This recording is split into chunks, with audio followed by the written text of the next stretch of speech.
But diet wasn't the only issue. There was also days. Look at verse 5. One person esteems one day as better than another, while another esteems all days alike. Each one should be fully convinced in his own minds. Clearly, we got Jewish issues here. Clearly, we're talking about the Jewish Sabbath, but also Jewish festivals. They were caught up on observing these days. You really want to be holy, you need to observe these days.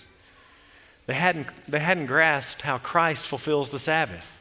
They haven't seen the Christ-centered nature of the Old Testament promises in the law, even though he's told us a lot of times, right? Flip back to Romans 6. If they'd been listening. Romans 6:14. Sin will have no dominion over you, since you're not under law, but under grace. He's talking about the Jewish law. Christians, Gentiles, are not under the Jewish law. You're under grace. Or Romans chapter 7, verse 6. We're released from the law, having died to that which held us captive, so we serve in the new way of the Spirit and not in the old way of the written code. Or look at Romans chapter 10, verse 4. Christ is the end of the law for all who believe. They hadn't grasped the freedom that we have in Christ. We're not under the Jewish law. We don't have to deal with those diets and days. That was for them and then, not for now with us. So they're wanting to bring forth the law on the church. And of course, days was really important, right? Kids, do we know what commandment the Sabbath was? It's one of the 10, wasn't it? The fourth commandment. It's a pretty big deal. Paul's saying, not anymore. Just be convinced in your own mind. You're free now. Flip over to Galatians. Or never mind, I'll read it. I'll read it to you. Galatians 4.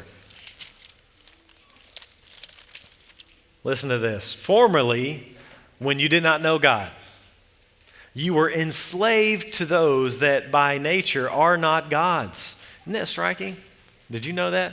Before you came to Christ, you were enslaved to what by nature are not God's. In other words, idols. All of us. But now that you come to know God, or rather to be known by God, how can you turn back again to the weak and worthless elemental spirits of the world whose slaves you want to be once more? Well, what are they doing? Verse 10. You observe days and months and seasons and years. Don't get caught up in rules. You're free. Don't go back. In fact, if you go back, you're going to end up enslaved. Flip over to, or I'll read it again, Colossians. By the way I memorize Galatians, Ephesians, Philippians, Colossians is go eat pork chops. Because so much of the message of those letters is you're free from the old covenant law.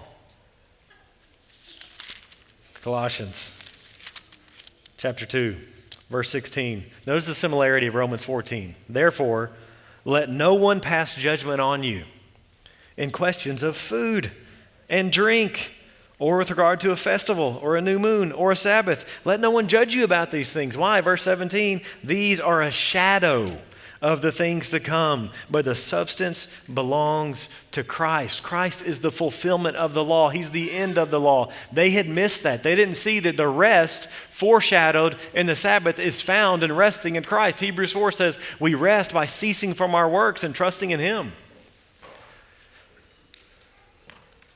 New covenant Christians aren't bound to the Sabbath. But if Jewish believers want to keep observing the Sabbath just out of tradition, they're more comfortable, their conscience feels better when they do that, Paul says, fine. That's fine. Notice what he says. Just do whatever is convincing in your own mind.